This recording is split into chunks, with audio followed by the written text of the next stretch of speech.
Recording live from the Hoban Law Group here in Denver, Colorado, I'm your host, Eric Singular. We're sitting alongside President and founder of the Hoban Law Group, Bob Hoban. About a month and a half ago, we had these two gentlemen here in the studio for a fireside chat, and we are bringing that back around tonight. And I'm talking, of course, about HLG Managing Attorney, Garrett Graff, and HLG Partner, Donnie Emmi. It's wonderful to have you guys back here in the studio, and I think what we really want to hear and what our listenership wants to hear, since you guys really have your finger on the pulse of the cannabis industry. You're talking to people every day about what they are going through, what they're thinking about, what are the top of mind concerns going forward in this post-COVID or COVID intermediate time, because it may be coming back in full force. What are you hearing? What are the trends, if you will, that you're hearing from your clients? Yeah, thanks, Eric. Thanks for having us back. Always good to be here. And yeah, I mean, we're seeing a number of trends happening across the board. You know, some of those are directly stemming from COVID in terms of, you know, landlord-tenant disputes and drying up of capital in some respects. Certainly folks trying to batten down the hatches and you know, tighten their belt buckles, so to speak, in terms of how they run their business and how lean they are in running their business and in burning their cash. You know, I think that's also then leading to some more organic and naturally occurring, no pun intended, with respect to cannabinoids, but other trends that are, you know, more naturally occurring or organic through the evolution of business. That, you know, might include the deployment of capital in a more responsible manner. You know, ways in which clients and businesses can utilize their labor and their workforce in more efficient ways in terms of their manufacturing operations, their cultivation operations, identifying opportunities with which to raise capital and what capital is actually necessary. And then at times, and we often see this, and, you know, certainly, Donnie, I'm sure you can comment on this more, we see an uptick in litigation. You see a lot of issues, as I mentioned before, landlord-tenant disputes. You see supply arrangements gone awry, unable to be performed fully, and then you see lots of partnership and other types of disputes that ultimately come to fruition. So I think we'll continue to see some of those trends over the course of time. Yeah, I agree. So what we've seen, COVID kind of hit the fast forward button on how businesses have to evolve to compete. Months ago and over the last couple of years, money was free. There was plenty of it for everybody, and nobody cared. It was, here's your piece. And management wasn't a focus. Business plans weren't a focus. This is not a wholesale to every cannabis industry customer or client, but this is something that we've seen as a trend. And what happens when something like coronavirus comes, or a recession, or some kind of reconciliation or contraction in the marketplace comes, is all of a sudden now you have to focus on your core strengths and your core business plan, and money isn't coming in from investors like it was. There wasn't this capital call where you just said, hey, I want more, I need more, and it just kept coming. I'll just keep giving away more equity in my company. People stopped. And what we're seeing a lot more is a deeper dive and more intelligent due diligence into these investments. And what the consequence of that is and to bring up your point that you just raised on the litigation is people are starting to look at their investments. And I receive calls on a regular basis on people looking at their investments and saying, this may not have been represented to me the way it should have been, or this pitch deck wasn't what it was. And I got under these premises. I joined this company or gave my money or gave my time. And those things are coming around full circle now that the well is drying up and people are looking at the decisions that they made or decisions that were thrust upon them. So I think there's a lot of reconciliation. It's just the natural evolution that we're going to see over the next several months and years to come. That occurs to me to be correct in the sense that, yes, the industry evolves. There's peaks and valleys. Things are going to take an unusual course, particularly in a brand new industry that still remains illegal under federal law. So that colors the type of financial arrangements that are made for investment. It also colors the types the pool of investors that invest in high risk, in theory, high reward type businesses. Now we've seen high profile businesses, to name a few, MedMen, Canopy, not to pick on any one of those businesses, but looking at their stymied growth, perhaps even their retraction, and then the fact that they are changing personnel at the top. To me, these are just signs of an evolution of an industry. It seems like somehow, some way on the sideline, people are looking at the MedMen deals and the Canopy deals and saying, see, I told you that wouldn't work. It's going to go back to just some sort of cottage industry where every business is owned in a mom and pop fashion. And while I do believe there'll be a fair amount of craft owners, if you will, that own small businesses with very specific focuses of high quality and otherwise, I just don't see an industry that produces as much money as this industry ever being something that's just so simple and not complex. And Garrett, I'd love your take on this, but just to back that up with the numbers, I saw today that the adult use market, or what they call the retail market in MJ Biz, the publication online, said that it was $15 billion of revenue.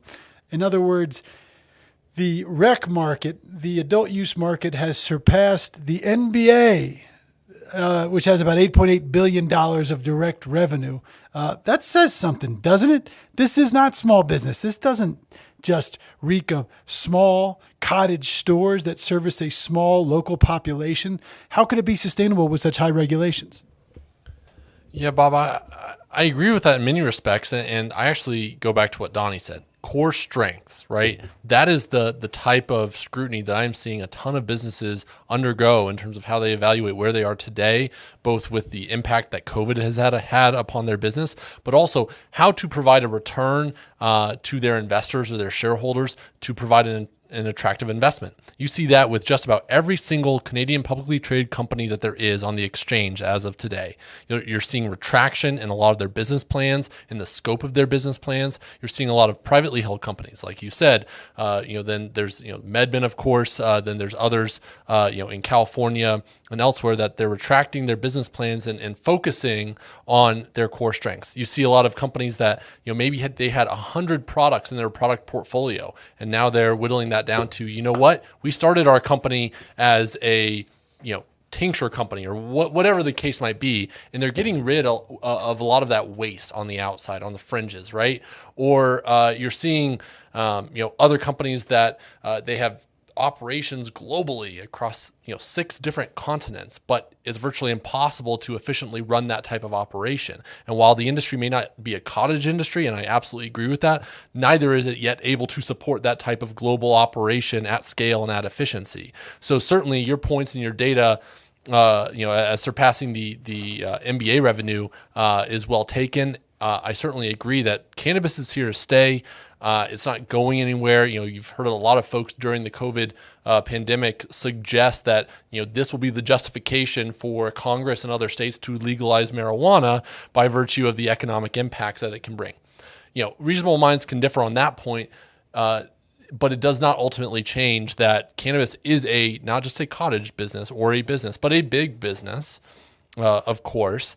You're not seeing the Canopies and the other publicly traded companies. They're not retracting to the point that they're off the exchange. They're still talking about 7, 8, 9 figures in revenue and whatnot. But as part of that, they are becoming more sharpened and laser focused in how they run their businesses, focusing on those core strengths.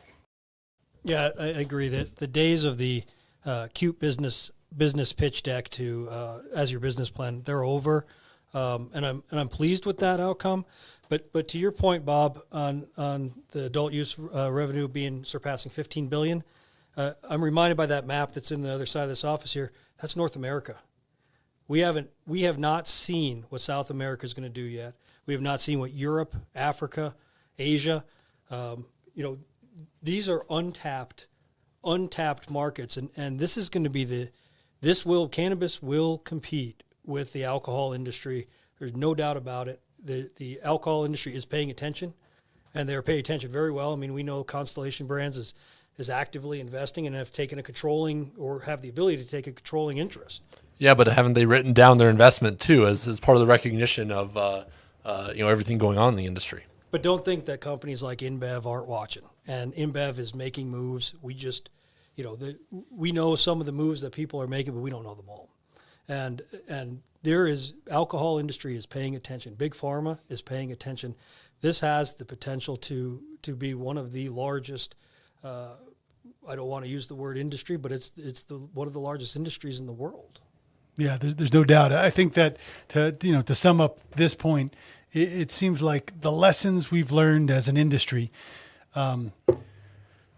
is, if you look at Gen Canyon, you look at MedMen, and there's a recent allegation about a California-based company, and they blew through millions and millions of dollars, if not billions, well, millions and millions, if not hundreds of millions, at the end of the day on lavish parties, personal jets, cars, high-end travel arrangements, so forth and so on.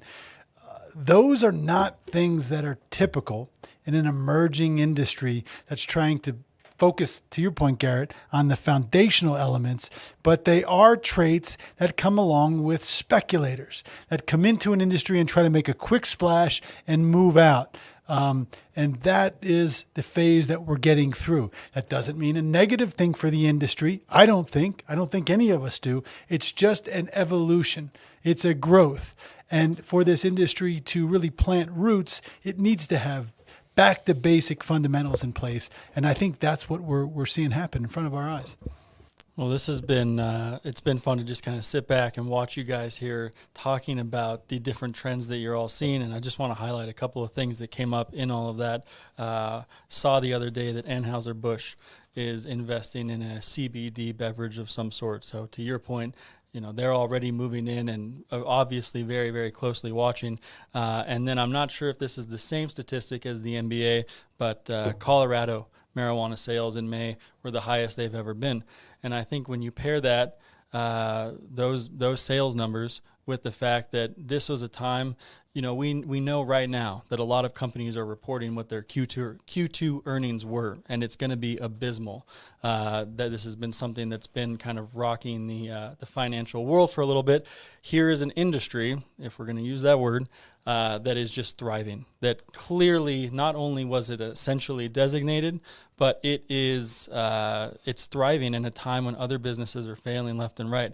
And we can speculate on whether or not that will cause other states or the federal government to take notice and really consider the economic stimulus or economic stimulation benefits of a commercial regulated cannabis marketplace or not.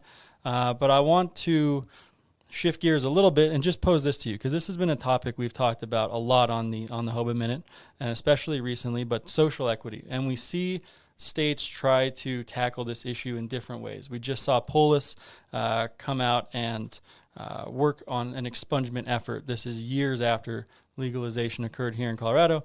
We talked last week with a gentleman, Alex Halperin, who was talking about Massachusetts and how they are using their licensing structure and different elements at the state level to try to encourage businesses that are owned by minorities, people of color, etc. So I'm interested in your guys' take on this for a moment.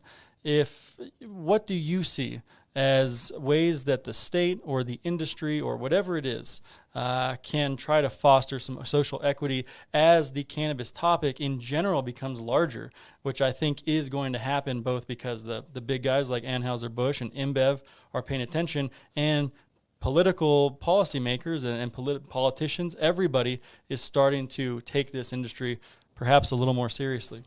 Well, on the social equity piece, it certainly is something that the cannabis industry is uniquely designed for because of the criminal justice impact attached to the cannabis plant for so long. In Colorado's case, with our governor, it's a laudable effort. It feels like it's something that maybe should have been discussed or addressed quite some time ago, considering we've had a legal market for so long. But at the end of the day, I think social equity programs are good if they're well designed, and perhaps the most well designed thus far would be the Illinois program, and that's of course a diverse marketplace as well. What I worry about as a lawyer, because I've seen things like this go on in licensing scenarios early on, when, for example, in Colorado early on, growers had to effectively merge with retailers. There had to be vertical integration. So what happened was one party was more sophisticated than the other party. And they said, I'm going to partner up with grower X or retailer X, effectively, quote unquote, use them to get through the licensing process with very little papering of the deal, or the papering was rudimentary at best.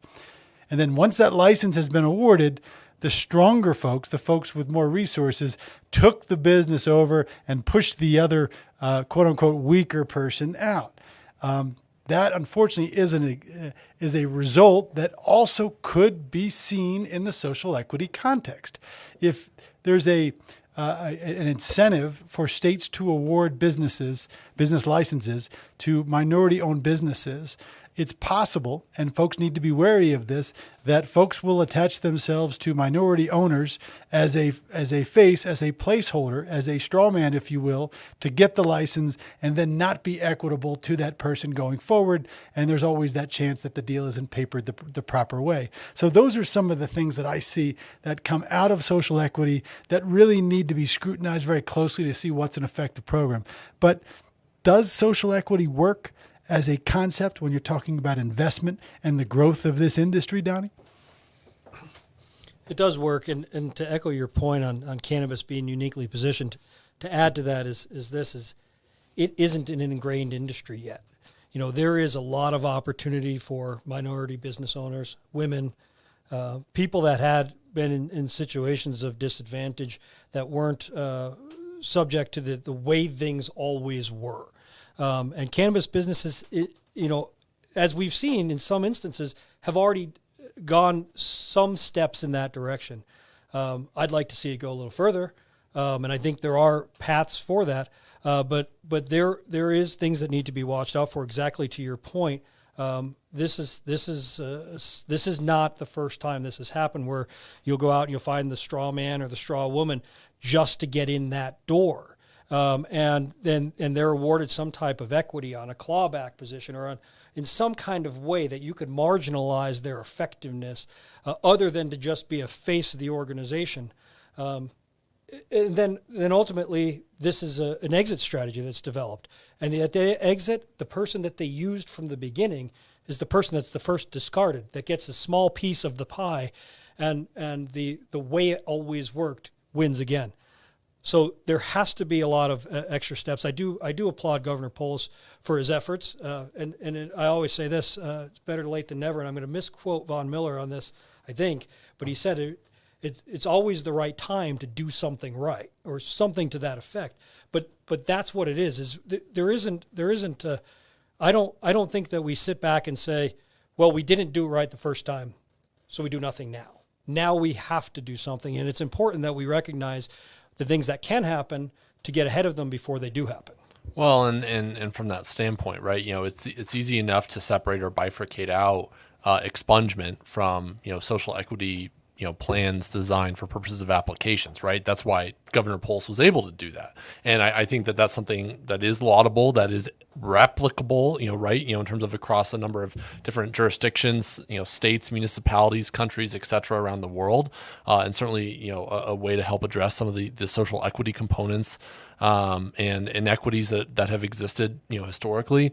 I think there are a number of challenges presented with respect to, the implementation of social equity plans at the application level for licensure, right? I mean, it's almost to an extent deplorable, right, that we're sitting here trying to positively address social equity by providing these social equity plans that incentivize and encourage and provide preference to minorities or others that have been disadvantaged historically by the cannabis industry, and yet they're the ones, to your point, Donnie, that are first discarded. Isn't that almost adding insult to the injury?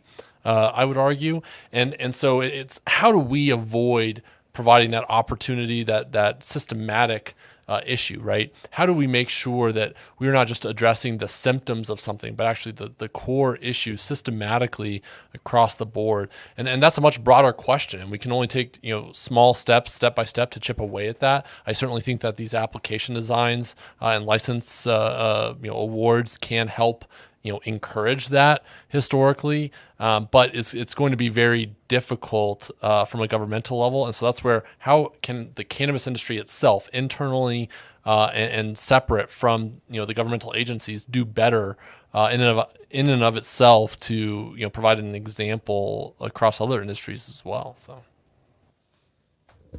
Let's all great points, guys, and thank you for touching on all of that. I do think it's interesting to hear kind of the legal perspective around social equity because it has been such a timely topic in the last couple of months. Let's shift over to a quick regulatory discussion on industrial hemp. This was a big year for hemp, or at least it was really supposed to be. Because you had the USDA finally come out and provide a framework, an interim framework, but a framework nonetheless for hemp farmers. And that regulatory framework really did end at farm gate. In the past couple of weeks, we've of course seen the FDA, and Garrett, I know you commented on this on the Hoban Law Group YouTube page, but on the FDA's report basically saying that a number of products that are on the market are mislabeled or in some ways misrepresented. And I just want to talk a little bit. We've seen some numbers from the hemp publications that licensing was down a little bit this year. If it wasn't licensing, it was acreage, but there was a COVID impact on the amount of hemp farming that occurred this year. I'm just interested in your thoughts. I know the USDA was really looking at this year to set the benchmark for how they are going to implement a final domestic hemp production program here in the United States. And of course, there's so many people who are waiting on the FDA for everything that happens post-farm gate. All these people who are saying, we don't even know if CBD is legal, if it's legal to extract from a legally grown hemp plant, and we're waiting for the FDA guidance to really give us a true framework. Now, Bob, I know that's something you talk about a lot, but just want to kind of get an update here. It's July, the hemp is in the ground, it's growing. What are the regulatory concerns? To take a step back, right, just specific to hemp, I think it's important to understand that there is, across all industries, and the cannabis industry included, there's generally been a delay, related to the COVID pandemic, right? You speak to, the marijuana impacts or the impacts on the marijuana industry by COVID.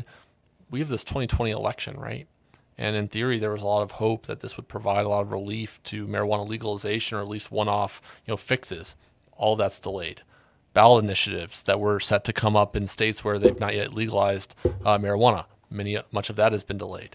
Then transitioning over to hemp, you're right. A lot of folks had hoped that this would be a big year for hemp, and instead we've seen a dramatic price decrease and marginalization and commoditization across the board within the industry.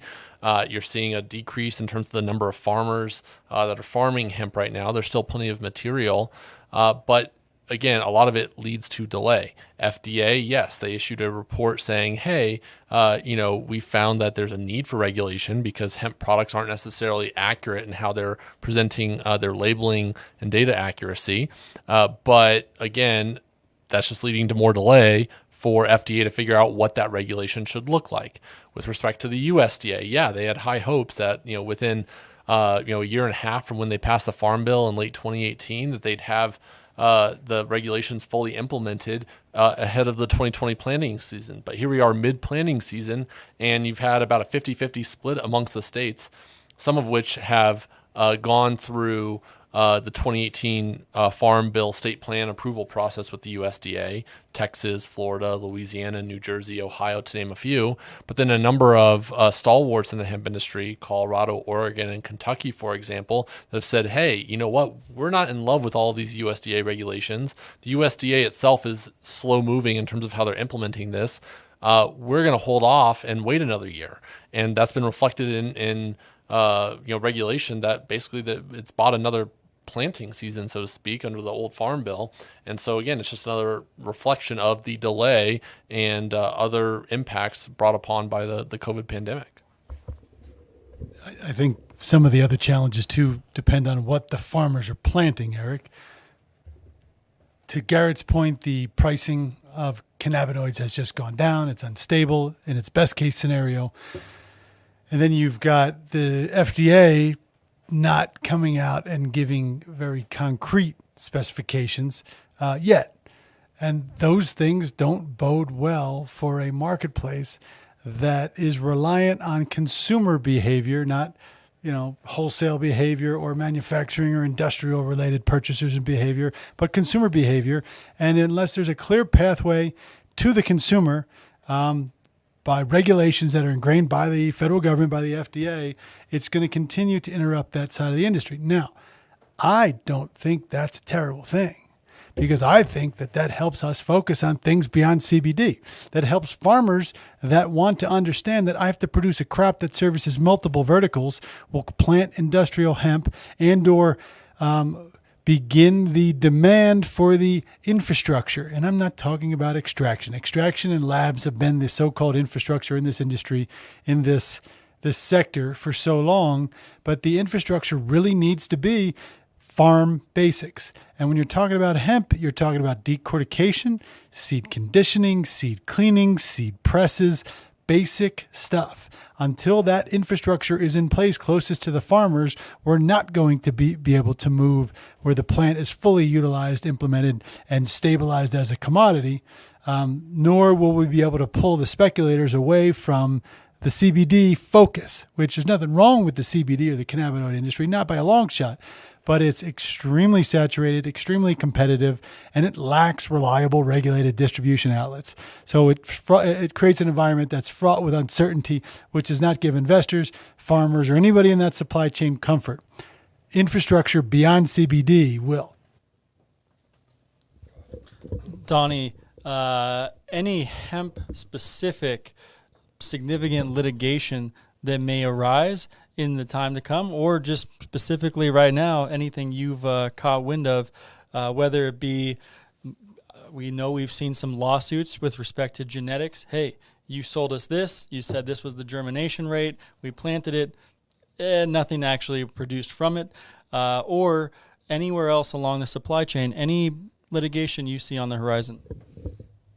Well, I think the horizon's here, because what happened is the hemp movement came, and everybody wanted a piece of it, and everybody wanted to throw every dollar at every person that said they can grow the greatest quality hemp. I have the greatest genetics, I have the greatest seed, and the problem was it didn't work. There were people that wore suits and ties to work every day that became farmers, and that failed. There were people that just had money and threw it at somebody, and it failed. And there's a lot of misrepresentations. There's a lot of bad planting. There's a lot of bad farming.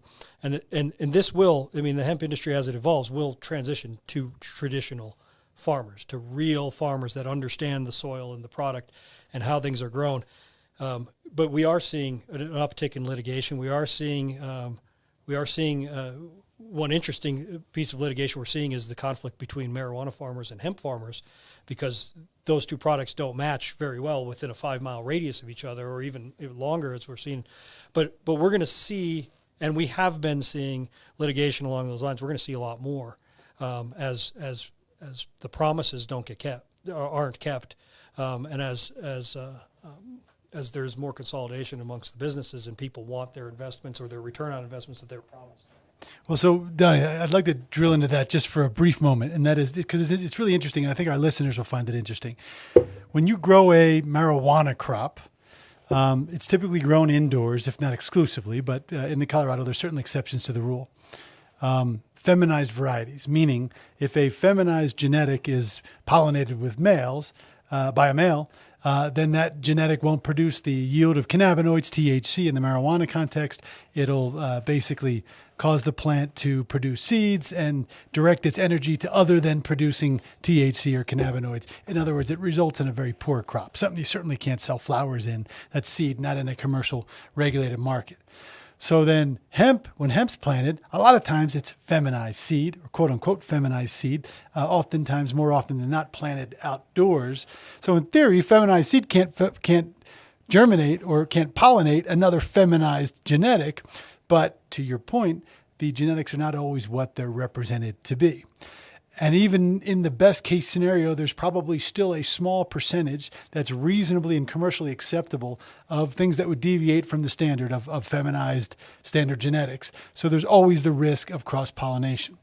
Governments have put buffer zones in place between marijuana and hemp businesses. Farmers haven't always been aware of what their neighbor's planting. Talk just for a moment about those kinds of disputes. Because what if I'm a hemp farmer? I'm a marijuana farmer. I invest millions and millions and millions of dollars in my greenhouse, and somehow I realize there's a hemp farm being planted in May, and by the time I realize that those plants have popped out of the ground, they're 1.5 feet tall, and either I can visibly see a bunch of males, or there's a good chance that there's males in there, and it ruins my marijuana crop, or at least the only plausible justification for why my marijuana crop indoors turned out to be seeded and otherwise pollinated was because of that hemp crop. How does that shake out in a court? How does that frame a dispute? So just to use your example directly, there are more and more marijuana farms that are grown outdoors now. As the technology and the ability to grow outdoors is the same or similar to that of growing hemp, and there are some states that are even have a very robust outdoor marijuana growing market. Colorado being one of them, particularly down south. But to your point, if you're growing a 40-acre or 100-acre or 1,000-acre hemp field, you do not have the resources to manpower that hemp field to pull out every single male as it pops up. You just don't. In the best efforts that you make, you're not going to do that. And particularly as to your point, feminized seed. Feminized means mostly female, not all the way female. And there's a lot of litigation around surrounding that, because there were promises made. These are 100% female, but that's just not true. It's just not possible. There isn't a seed grower in the world that will tell you that every single seed will be female, not a legitimate one. So to that point, you have one male in a 40-acre field that pops up that can pollinate not only that entire hemp field, but it can pollinate every marijuana field. And there are studies that go as far as 10 miles, but reasonably believed within 5 miles of that male, every single cannabis plant, whether it's marijuana or hemp, are subject to risk. And the same could go both ways, by the way, because that marijuana plant that has the male that pops, that can pollinate the hemp field, and then now you have a problem because your THC content is enough that you are destroying that entire hemp field. So we're seeing litigation go both ways, and there is an army of farmers on the hemp side and an army of farmers on the marijuana side that are at odds, and there is a lot of lobbying dollars going to local and state governments to try to resolve that problem. Well, and Garrett, to sort of bring this point home, what's been the government response? How did local governments either address this, whether it's ag, whether it's a marijuana licensing or a zoning licensing bureau? What have you seen, and is there any responsibility there?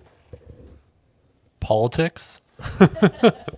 I mean, you start looking at, municipality regulation, state regulation, the anticipated federal regulation, and a lot of it's dictated by what the constituency holds, right? You have some municipalities that have first legalized hemp, so then there's an inherent preference to that. On the flip side, there's other municipalities that have first legalized marijuana, and then the hemp folks come in after the fact. And so every municipality has had to figure out how to deal with this potential or arguable conflict on their own. And municipalities aren't staffed or resourced in a way that they can aptly or adeptly handle that. And so some states ideally will, resolve some of these issues in terms of, dictating what is or is not allowable under state law. But at the end of the day, doesn't this further the argument, and we're obviously not there yet, but the argument that under federal law, there should be a harmonization of both hemp and marijuana, that at some point should be dictated by the intended end use of the material as to whether that's marijuana, hemp, industrial, or otherwise. Because otherwise, how do you resolve those conflicts, Donnie, right? You start thinking about that we're going to have this conflict of agricultural pollination for decades unless there is some sort of conflict resolution or other harmonization. And I think we'll continue to see that. At one point or another, though, it may also be dictated by the invisible hand of the marketplace. Are more marijuana growers going to say, you know what, this is a heavy, hemp area. I'm going to go into a greenhouse rather than outdoors to handle this myself because I can't trust government regulators to resolve this aptly or adeptly for myself or for our company, right? So I think you're going to see many market participants take matters into their own hands in that respect. You're seeing the same thing on the hemp side as well, but with the commoditization of hemp, I think you're much more likely to see that on the marijuana side than on the hemp side. So, well, what I think is just so interesting about this is it kind of shows where science and law and policy all intersect, because we don't even know exactly what the pollen barrier is for cannabis. And while we've been talking about just the seeding of someone else's crop, we haven't even touched on, and we will do it another time, what happens with respect to genetics and intellectual property of plant variety protection when you end up having across genetics. And I'm thinking of I'll keep it nameless, but I'm thinking of another international agriculture company where this subject has really been at the forefront for the last couple of decades. But this is certainly not the first time that we will be joined by you gentlemen. This is not the last time, and we can't. It's a humdinger of a harbinger. You're going to be back again. We'll dig into all of it more. Thank you for listening to this episode of the Hoban Minute. Do you have any ideas for episode topics or guests? We would like to hear from you. Reach out to us at media@hoban.law and stay tuned for more on the Hoban Minute.